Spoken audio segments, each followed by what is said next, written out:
कोल्हापूर हुपरी रोडवरील एका सूतगिरणी परिसरात रविवारी एक धक्कादायक घटना उघडकीस आली। एका 25 वर्षीय परप्रांतीय कामगारानं घराशेजारी राहणाऱ्या 5 वर्षांच्या चिमुकलीला चॉकलेटचं आमिष दाखवून तिच्यावर लैंगिक अत्याचार केल्याचा आरोप आहे। या घटनेनंतर गोकुळ शिरगाव पोलिसांनी करण कुंवरला अटक केली।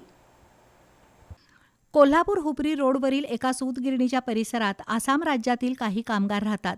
याच ठिकाणी राहणाऱ्या 25 वर्षीय करण कुंवर या कामगारानं शेजारील घरातील 4.5 ते 5 वर्षाच्या मुलीला चॉकलेट देत जवळीक निर्माण केली। रविवारी दुपारी त्यानं बालिकेला एका निर्जन स्थळी नेऊन तिच्यावर अत्याचार केल्याचा संशय आहे। ती बालिका जखमी अवस्थेत घरी परतल्यानंतर हा प्रकार उघड झाला। त्यानंतर तातडीनं हुपरी पोलिसांशी संपर्क साधण्यात आला। पोलिसांनी घटनास्थळी धाव घेत संशयित करण कुंवरला ताब्यात घेतलं।